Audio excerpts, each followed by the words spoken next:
Hello everyone, welcome back to my channel.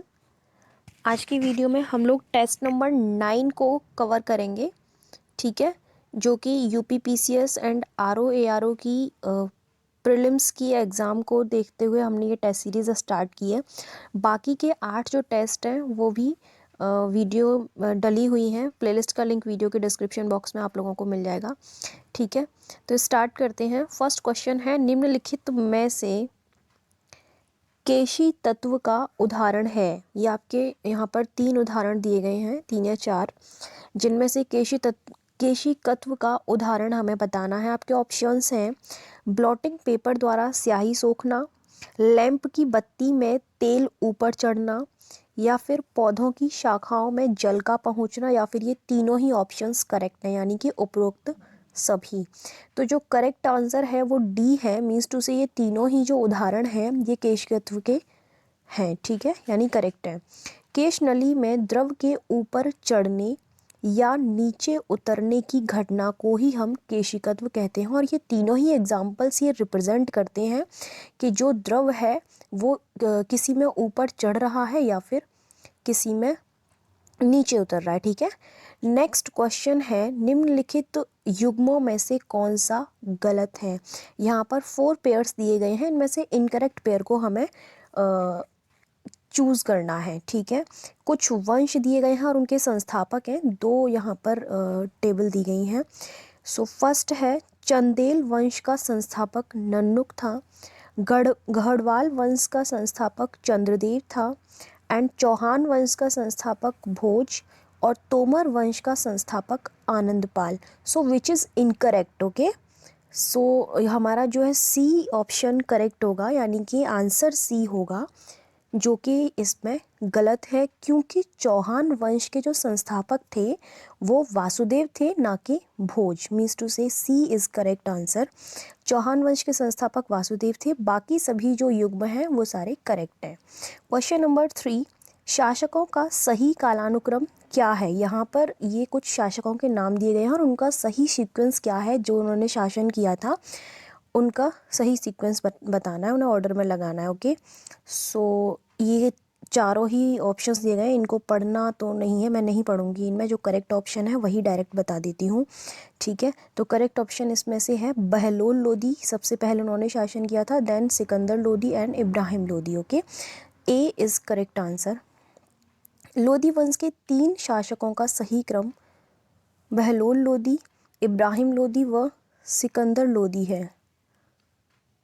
एक second, सही क्रम कुछ दिक्कत हुई है क्या, इसमें कुछ कन्फ्यूज़न है मेरे को, क्योंकि ऊपर जो है वो कुछ और दिया गया है ऑप्शन में। करेक्ट, इसको मैं बाद में करेक्ट करती हूँ, मुझे खुद कन्फ्यूज़न है, ठीक है, आप देख लेना एक बार और। नेक्स्ट है क्वेश्चन नंबर 4, निम्नलिखित में से किसका पिरामिड सदैव सीधा बनता है, ठीक है। तो ऑप्शंस हैं जीव संख्या का पिरामिड, जीव भार का पिरामिड, संचित ऊर्जा का पिरामिड, या फिर उपरोक्त सभी का। उसने पूछा है सीधा पिरामिड के बारे में, ठीक है। तो जो सीधा पिरामिड है वो संचित ऊर्जा का जो पिरामिड है वो सीधा बनता है। Option number C is correct. संचित ऊर्जा का पिरामिड सदैव सीधा बनता है। यह पिरामिड किसी पारिस्थितिकी तंत्र के विभिन्न पोषण स्तरों के जीवधारियों द्वारा प्रयोग में लाई गई ऊर्जा के संपूर्ण परिमाण का बोध कराता है, ठीक है। बाकी ये टॉपिक एनवायरनमेंट का है, काफ़ी बड़ा टॉपिक है और इंटरेस्टिंग भी है, हो सका तो इस पर वीडियो लेकर आएंगे, ठीक है। नेक्स्ट है क्वेश्चन नंबर 5, ओके। राष्ट्रीय उद्यान, वन्यजीव अभयारण्य, जैव मंडल आरक्षित क्षेत्र एंड जंतु उद्यान, ये 4 स्टेटमेंट यहाँ पर दिए गए हैं। उपरोक्त में से किसे स्वस्थानी संरक्षण के अंतर्गत शामिल किया जाता है। इम्पोर्टेंट वर्ड है कि आखिर ये होता ही क्या है। पहले हम करेक्ट आंसर देख लेते हैं क्या है। देखिए, इनमें से किनको स्वस्थानी संरक्षण के अंतर्गत शामिल किया जाता है, जो ऊपर चारों आपके दिए गए हैं। तो देखिए, इनमें से राष्ट्रीय उद्यान एंड वन्यजीव अभयारण्य और जैवमंडल आरक्षित क्षेत्रों को स्वस्थानी संरक्षण के अंतर्गत शामिल किया गया है, जंतु उद्यान को नहीं किया गया है। It means option number C correct होना चाहिए, 1, 2 एंड 3। ओके। राष्ट्रीय उद्यान, वन्यजीव अभयारण्य, पवित्र उपवन, जैव मंडल आरक्षित क्षेत्र आदि स्वस्थानी संरक्षण के अंतर्गत आते हैं। जब जीव एवं वनस्पतियों को, क्या है स्वस्थानी वो पढ़ लीजिए, जब जीव एवं वनस्पतियों को उनके वास्य क्षेत्र में ही संरक्षण प्रदान किया जाता है तो वह क्या कहलाता है, स्वस्थानी संरक्षण। मीन्स टू से जो उनका रियल में उनका ही आवास है वो, सो वहाँ अगर उनको संरक्षित किया जाता है दैट्स कॉल्ड स्वस्थानी संरक्षण। ओके। नेक्स्ट है क्वेश्चन नंबर 6, ओजोन क्षरण से मानव में कौन सी व्याधि उत्पन्न हो सकती है। योर ऑप्शंस आर त्वचा कैंसर, मोतियाबिंद एंड प्रतिरक्षा तंत्र का ह्रास या फिर उपरोक्त सभी। तो देखिए ओजोन क्षरण से सारे ही ये प्रॉब्लम्स आ सकती हैं। It means option number D is correct. ठीक है, सबसे ज़्यादा जो पूछा जाता है तो मतलब सबसे ज़्यादा ओजोन क्षरण से मोस्टली त्वचा कैंसर को माना जाता है। ठीक है, जो कि सभी को पता है, बाकी ये दोनों भी याद रखना। ओजोन क्षरण से मानव में त्वचा कैंसर, मोतियाबिंद, प्रतिरक्षा तंत्र का ह्रास, जीव उत्परिवर्तन एवं आनुवंशिक दोष आदि उत्पन्न होने का खतरा रहता है। Explanation is most important because यहाँ पर एक दो चीज़ एक्स्ट्रा बताई जाती हैं कि ओजोन क्षरण से और क्या क्या हो सकता है, तो वो यहाँ पर दो चीज़ें और एक्स्ट्रा लिखी हुई हैं। ठीक है, नेक्स्ट है क्वेश्चन नंबर 7। यहाँ पर स्टेटमेंट एंड रीज़न दिया गया है, आपको बताना है कि ये इसका सही रीज़न देता है या नहीं। विशालकाय हरे पौधों को ग्रीन मफलर की संज्ञा दी जाती है। उसका रीज़न है ये पौधे अत्यधिक मात्रा में ऑक्सीजन का उत्सर्जन करते हैं। ओके, तो ऑप्शंस दे रखे हैं, ए व आर दोनों सही हैं या फिर दोनों सही हैं, आर ए की सही व्याख्या करता है। अभी ऑप्शंस मैं नहीं पढ़ूंगी, ये बहुत ही इरिटेटिंग होता है क्योंकि यहाँ ऑप्शन पढ़ने का कोई मतलब नहीं है। लेकिन एक चीज़ मैं आपको बता देती हूँ, अगर ये इस टाइप का क्वेश्चन आता है तो आपको ईजी रहेगा ऐसे सॉल्व करने में कि दोनों स्टेटमेंट, दोनों लाइन को आप, दोनों स्टेटमेंट तो नहीं है वो, इस तरीके से पढ़िए। विशालकाय हरे पौधों को ग्रीन मफलर की संज्ञा दी जाती है क्योंकि ये पौधे अत्यधिक मात्रा में ऑक्सीजन उत्सर्जन करती हैं। अगर वो वर्ड लगाने के बाद तुम्हें लगता है वो सूटेबल है ये पूरा स्टेटमेंट, तो आप उसे लॉजिकली मतलब करेक्ट कर सकते हो, अदरवाइज़ नहीं। वैसे याद होना चाहिए, लेकिन वो मैं सिर्फ एक पढ़ने का तरीका बता रही हूँ जिससे हमें कहीं ना कहीं पता चल जाता है, माइंड में क्लिक कर जाता है कि हाँ ये कुछ ना कुछ गड़बड़ है यहाँ पर। So correct answer is B because दोनों ही स्टेटमेंट करेक्ट हैं, बट जो ए है मतलब जो आर है वो ए की सही व्याख्या नहीं कर पा रहा है, मीन्स टू से सही वो रीज़न नहीं दे पा रहा है। बिकॉज विशालकाय हरे पौधे अधिक ध्वनि प्रदूषण वाले क्षेत्रों में लगाए जाते हैं। द रीज़न इज़ ये ध्वनि तरंगों को अवशोषित करते हैं जिससे ध्वनि प्रदूषण नियंत्रित होता है। यही कारण है कि इन पौधों को ग्रीन मफलर की संज्ञा दी जाती है। ओके, तो ये रीज़न है इसका, लेकिन वहाँ कुछ और दे रखा है।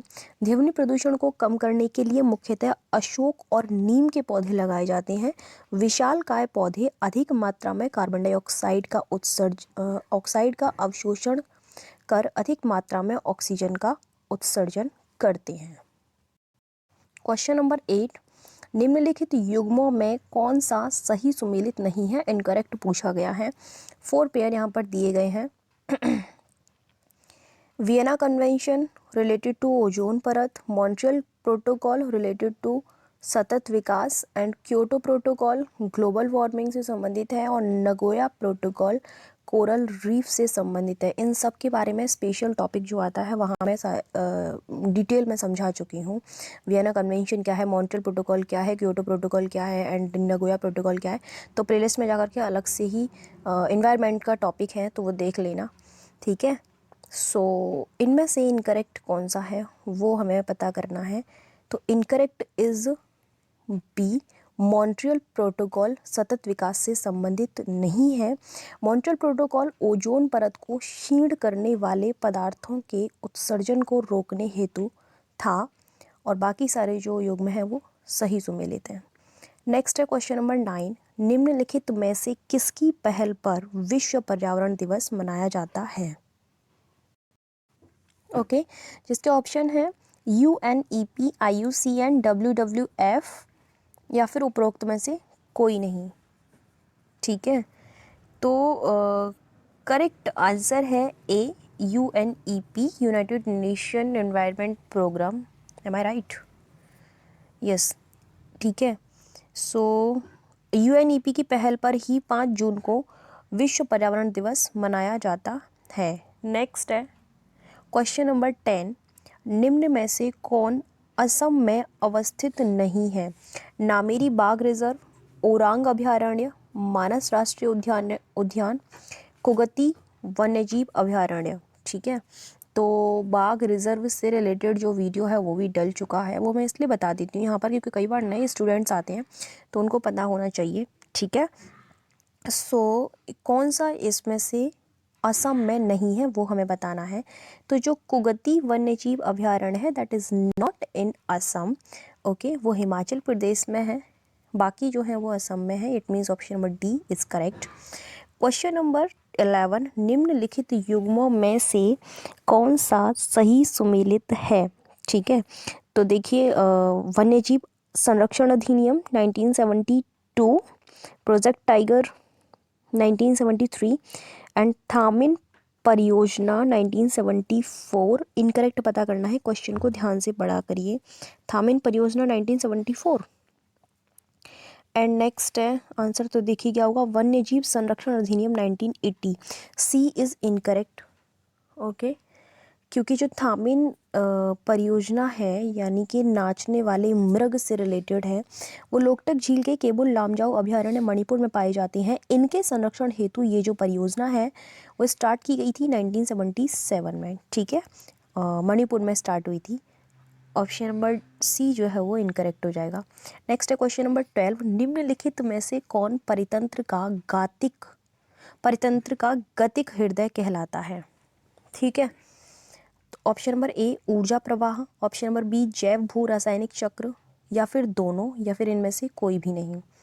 ठीक है, परितंत्र का गतिक हृदय कौन कहलाता है ये बताना है। तो जो ऊर्जा प्रवाह है एंड जैव भू रासायनिक चक्र, ये दोनों ही परितंत्र के गतिक हृदय कहलाते हैं। It means option number C is correct. ऊर्जा प्रवाह और जैव भू रासायनिक चक्र परितंत्र का गतिक हृदय कहलाते हैं। नेक्स्ट है क्वेश्चन नंबर 13, इसमें सुमेलित करना है और कूट दिया गया है नीचे, वो हमें करेक्ट ऑप्शन पता करना है which is the correct answer. Okay, so okay, मतलब इनकी अवधारणा किसने पेश की थी ये बताना है। ठीक है, अम्ल वर्षा, रेमंड एफ दासमैन। गलत को पढ़ना ही क्यों, पहले मैच कर लेते हैं ना डायरेक्ट। ठीक है, तो देखिए अम्ल वर्षा की जो अवधारणा दी थी वो रॉबर्ट एम स्मिथ ने दी थी। मीन्स टू से ए का 4 हो जाएगा। स्थायी विकास की अवधारणा जो दी थी वो किसने दी थी स्थायी विकास की? ब्रंटलैंड ने। ऑप्शन नंबर 3 बी का 3 हो जाएगा।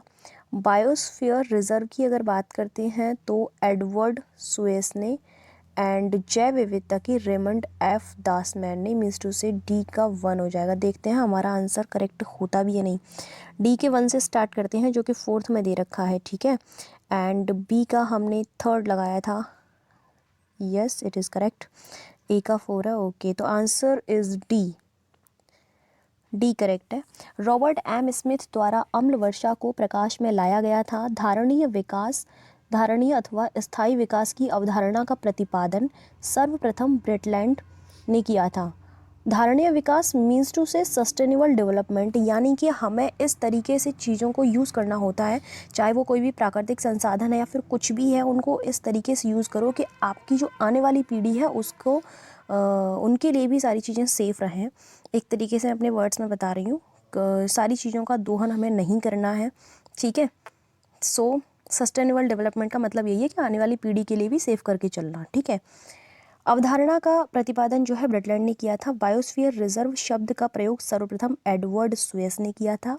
बात करें बायोडाइवर्सिटी की यानी कि जैव विविधता की, तो इस वर्ड का यूज़ सबसे पहले रेमंड दास, रेमंड एफ दास मैन ने किया था। क्वेश्चन नंबर 14, बायोगैस का सर्वाधिक प्रमुख घटक है। ऑप्शंस है मीथेन, कार्बन डाइऑक्साइड, हाइड्रोजन या फिर नाइट्रोजन। बायोगैस के बारे में पूछा गया है, तो इसका सर्वाधिक जो घटक है वो मीथेन ही है। ऑप्शन नंबर ए करेक्ट हो जाएगा। ठीक है, इन्वायरमेंट से रिलेटेड ये क्वेश्चन है। बायोगैस और ऊर्जा, बायोगैस सौर ऊर्जा और पवन ऊर्जा की तरह ही नवीकरणीय ऊर्जा स्रोत है। यह गैस का वह मिश्रण है जो ऑक्सीजन की अनुपस्थिति में जैविक सामग्री के विघटन से उत्पन्न होती है। इसका मुख्य घटक मीथेन है जो ज्वलनशील है, जिसे जलाने पर ताप और ऊर्जा मिलती है। बायोगैस का उत्पादन एक जैव रासायनिक प्रक्रिया द्वारा होता है। ठीक है, तो सब कुछ डिटेल में समझा दिया है, इसमें बहुत इजी लैंग्वेज में लिखा गया है। ओके, ये छोटी सी इन्फॉर्मेशन है आप लोगों के लिए कि क्रैश कोर्स स्टार्ट कर दिया गया है यूपीपीसीएस 2020-21 के लिए, जिसकी क्योंकि काफ़ी सारे स्टूडेंट्स की ये डिमांड थी कि उसको पर मंथ फीस के बेसिस पर उसको स्टार्ट किया जाए। ठीक है, तो उसको स्टार्ट कर दिया है। 199 फीस है उसकी पर मंथ। ठीक है, जिसमें आपको क्या क्या दिया जाएगा, जीएस के सारे नोट्स दिए जाएंगे, शॉर्ट नोट्स, ताकि उसमें क्रैश कोर्स मीन्स टू से आप उसमें रिवाइज कर सकते हो हर एक चीज़ को, कोई भी चीज़ छोड़ी नहीं जाएगी और लॉन्ग में भी नहीं होगा। ठीक है, लेंदी नहीं होगा। एंड सेकंड थिंग, आपकी 1 ईयर की करंट अफेयर्स आपको दी जाएगी टोटल, यानी कि मंथली जो दी जाती है हमारी पीडीएफ आती है वो। एंड देन उसमें 16 फुल मार्क टेस्ट दिए जाएंगे। ठीक है, और आपको एग्ज़ाम से पहले करंट अफेयर्स की स्पेशल बुकलेट दी जाएगी। मीन्स टू से उसमें भी जैसे आपका ये क्रैश कोर्स है एग्जैक्टली वैसे ही सारी करंट को शॉर्ट कर दिया जाएगा, यानी कि एक उसको कंसाइज करके पूरे ईयर के करंट अफेयर्स को आपको दिया जाएगा। ठीक है, ताकि आप लोगों को इधर उधर नहीं भगना पड़े और पूरी पीडीएफ भी नहीं पढ़ने पड़े पूरे ईयर की। राइट, और बात करें इसकी ड्यूरेशन की, तो वो 10 मार्च टू 10 जून है। ठीक है, if you are interested so आप इस कोर्स को परचेज़ कर सकते हैं। अगर कोई क्वेरी है, वैसे मैंने सारी चीज़ बता दी, अगर कोई क्वेरी है तो इस नंबर पर आप कॉल या व्हाट्सएप कर सकते हो। ओके, स्टार्ट करते हैं, वापस से उसी चीज़ पर आते हैं। क्वेश्चन नंबर 15 पे हम चल रहे थे। बिहार, महाराष्ट्र और पश्चिम बंगाल के बारे में यहाँ पर बात की गई है। इनसे रिलेटेड क्वेश्चन ये पूछा गया है, उपरोक्त राज्यों को उनकी जनसंख्या के अनुसार बढ़ते क्रम में लगाना है। ठीक है, ओके, तो ऑप्शंस दिए गए हैं नीचे। ऑप्शंस को पढ़ने का कोई मतलब नहीं है, 1 2 3 और 3 2 1, कोई मतलब नहीं है इनको पढ़ने का। हम डायरेक्ट पहले इनको सीक्वेंस में लगा लेते हैं।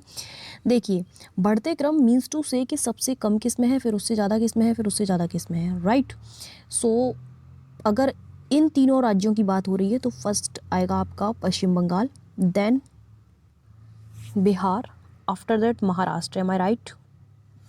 यस, यही होना चाहिए करेक्ट सीक्वेंस। तो answer C should be correct. Okay, नहीं मैंने कुछ गलत नहीं सही लगाया है, सी करेक्ट है। ओके, प्रश्न में दिए गए राज्यों का उनकी जनसंख्या के अनुसार बढ़ता क्रम पश्चिम बंगाल, बिहार एंड महाराष्ट्र है। ठीक है, सो सेंसस से रिलेटेड ये क्वेश्चन है, इंडियन ज्योग्राफी से रिलेटेड लिख दिया है, but I think census, yes what ever you want, जिसमें आप इसको ऐड करना चाहो उसमें कर लीजिए। किस राज्य में सर्वाधिक ग्रामीण जनसंख्या निवास करती है? Your options are Himachal Pradesh, Madhya Pradesh, Uttar Pradesh and Bihar. Very easy answer, तो इसका आंसर है उत्तर प्रदेश। आपके यूपी में ही सबसे ज़्यादा ग्रामीण जनसंख्या निवास करती है। ठीक है, आंसर इज सी। शीर्ष ग्रामीण जनसंख्या वाला राज्य उत्तर प्रदेश है।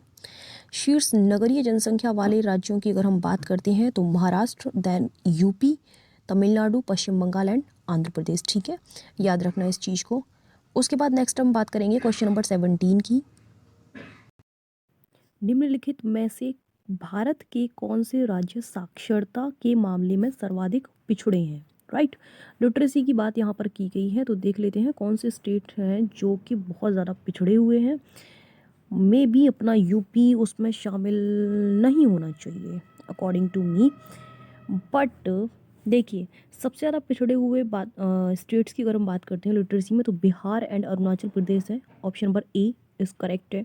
ठीक है, यूपी आपका नहीं है उसमें शामिल, गनीमत है, पढ़ते रहिए। न्यूनतम साक्षरता वाले राज्य बिहार, जिसकी लिटरेसी रेट है 61.8%, and Arunachal Pradesh, Rajasthan, then Jharkhand. Mostly पूछा जाता है बिहार के बारे में, तो इसको याद रखना। Now question number 18, Madhya Pradesh, Chhattisgarh, Jharkhand and Bihar, इन चारों राज्यों में से किसकी सीमा सोनभद्र के साथ लगती है? ये क्वेश्चन पूछा गया है। ठीक है, सोनभद्र कहाँ है पता होगा ना, यूपी में। ओके, सो हम बात करते हैं कि किसकी सीमा जो है वह सोनभद्र के साथ लगती है इन चारों में से, राइट। तो देखिए, मेरे हिसाब से, क्या मैप के हिसाब से बात करेंगे तो मैप लेके बैठा करिए भाई। आई होप आपने जब यूपी के बारे में पढ़ा हो तो मैप देखा होगा, और फिर देख लेना एक बार इस क्वेश्चन को पढ़ते टाइम।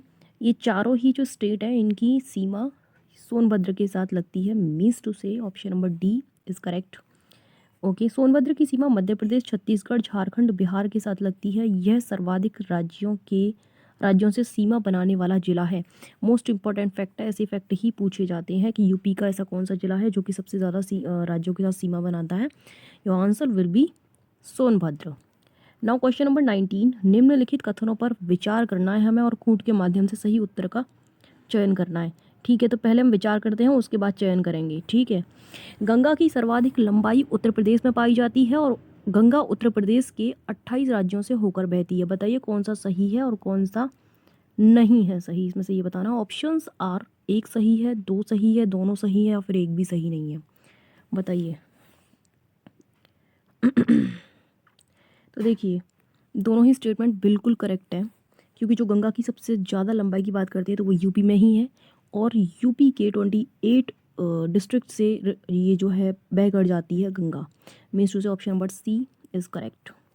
नाउ स्टेटमेंट में कुछ नहीं है, बस यही लिखा हुआ है, गंगा की सर्वाधिक लंबाई उत्तर प्रदेश में है और उत्तर प्रदेश में गंगा का 28 जिलों से होकर बहती है। नाउ क्वेश्चन नंबर 20, शीतला जल विद्युत परियोजना उत्तर प्रदेश के उत्तर प्रदेश के किस जिले में स्थित है? यूपी का प्रदेश क्यों होगा? Okay, so your options are Jaunpur, Kanpur and Mirzapur और झांसी। आंसर आपको दिख ही गया है, तो झांसी ही है करेक्ट आंसर। ठीक है, क्योंकि जो ये परियोजना है वह शीतला जल विद्युत परियोजना झांसी में ही स्थित है। Option number D is correct. Now question number 21, तालाब, नहरें और नलकूपों के बारे में बात यहाँ पर की गई है कि उत्तर प्रदेश में सिंचाई के उपरोक्त साधनों में से शीर्ष स्थान किसका है? शीर्ष साधन क्रमशः है, मीन्स टू से इनको सीक्वेंस में लगाना है। ओके, कि सिंचाई के लिए यूपी में किन किन चीज़ों का यूज़ किया जाता है और सबसे ज़्यादा किसका किया जाता है, तो उस अकॉर्डिंग आपको इन्हें ऑर्डर में लगाना है, राइट। तो देखते हैं कौन सा हमारा करेक्ट आंसर है। हाँ, कूट तो देख लेते हैं ना। तो सबसे ज़्यादा सिंचाई की जाती है नलकूपों के द्वारा, एंड देन नहरों के द्वारा, फिर उसके बाद तालाबों के द्वारा। मीन्स टू से सी इज़ करेक्ट आंसर, राइट। प्रदेश में सिंचाई के मुख्य साधन है नलकूप, नहरें और तालाब व कुआं। ठीक है, नेक्स्ट ये क्वेश्चन पूछा जाता है, निम्नलिखित युगों में से कौन सा सही सुमेलित नहीं है? इनकरेक्ट पेयर आपसे पूछा गया है यहाँ पर। महावीर स्वामी वन्यजीव विहार ललितपुर में है, रानीपुर वन्यजीव विहार झांसी में है, कछुआ वन्यजीव विहार वाराणसी में है, एंड कैमूर वन्यजीव विहार मिर्ज़ापुर में है। Which is incorrect? ठीक है, तो इनकरेक्ट की बात यहाँ पर की गई है। रानीपुर वन्यजीव विहार क्या झांसी में है? नहीं है। कहाँ पर है फिर? अगर झांसी में नहीं है तो रानीपुर वन्यजीव विहार चित्रकूट व बांदा में अवस्थित है, ना कि झांसी में।